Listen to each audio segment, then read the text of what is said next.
Exclamative দুই ভাগে হয়, তাই না? এই দেখো, একটা হচ্ছে হুররা we have won the game.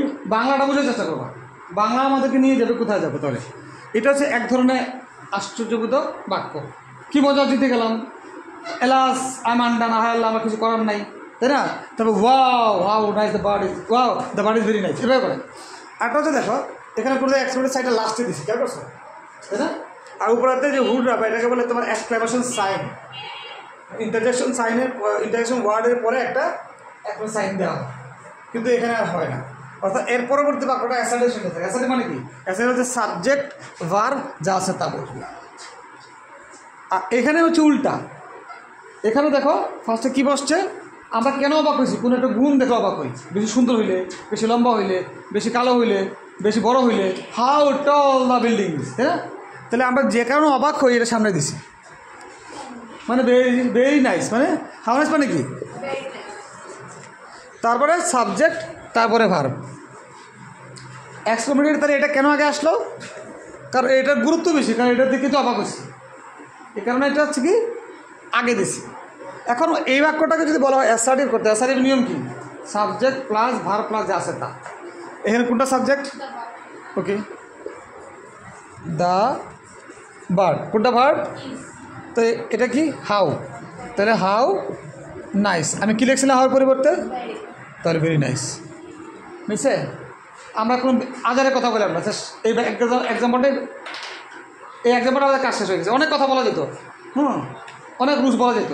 তাহলে আমরা শুধু কী করলাম, যে আমরা যেহেতু অ্যাসার্টিভ সেন্টেন্সের স্ট্রাকচার জানি, কথা how nice the bird is, এখানে সাবজেক্টটা আগে বসবে, সাবজেক্ট কোনটা? দ্য বার্ডে চলে আসছে। তার ভার্ব কোনটা? ইজ, তারপর ইজ বসছে। তারপরে হাউ নাইস বসাইলাম, কিন্তু হাউটা আসলে ভেরি কাজ করছে।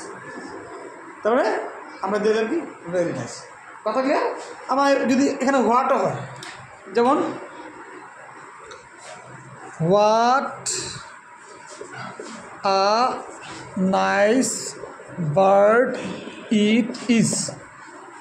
দেখো হোয়াট আর হাউর চরিত্র কিন্তু এক, মানে ভেরি, ঠিক আছে? তো সেক্ষেত্রে এখানে আমাদের কোনটা সাবজেক্ট? হোয়াট আর nice bird it is, it, তাই না? ভার্ব ইজ, তাহলে কী হবে? It is a very nice bird. What কি ভেরি না? হোয়াট হাউ কি ভেরি না? এই যে এগুলা ভেরি কাজ করছে, ঠিক আছে? তাহলে হোয়াট আর হাউ কোনো পার্থক্য না। হাউ থাকলে এখানে একটা নাউন থাকে না, আর হোয়াট থাকলে একটা নাউন থাকে। জি, কথা ক্লিয়ার? ভেরি সিম্পল, এর বাইরে আসলে কিছু নাই। তাহলে আমাদের কী করতে বলছে? উপরেটা কি? Hurrah we have won the game. এটা হচ্ছে it is a matter of joy, আনন্দ না? পরে যা আছে তা বসে দেবো। It is a matter of joy, মানে এটা আনন্দের বিষয়। দ্যাট, যে, বাংলা খেয়াল করো, it is a matter of joy, এটা আনন্দের বিষয়। দ্যাট, যে, যা আছে তা বসে দেবো, অর্থাৎ we have won the game. এটা বেশি সহজ।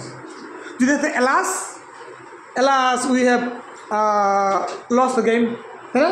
ইট is a matter of sorrow, এটা দুঃখের বিষয়। দ্যাট, যা আছে তা বসে দাও। কথা ক্লিয়ার? এটা আমাদের ন্যারেশনে আমার কাজে লাগে, আমাদের প্রেজেন্ট ন্যারেশনে। কথা ক্লিয়ার এটা? আচ্ছা, আমাদের প্রশ্ন কি ছিল এখন এখানে? একটা বলি যে এই যে হুররা উই হ্যাভ, তাহলে hurrah we have won the game answer পাইছো? তো it is a matter of জয়। যদি দুঃখ থাকতো তখন sorrow, S O double R double sorrow, পরে যা আছে তা। আর দ্যাট দিতে হতো, তাই না? ক্লিয়ার?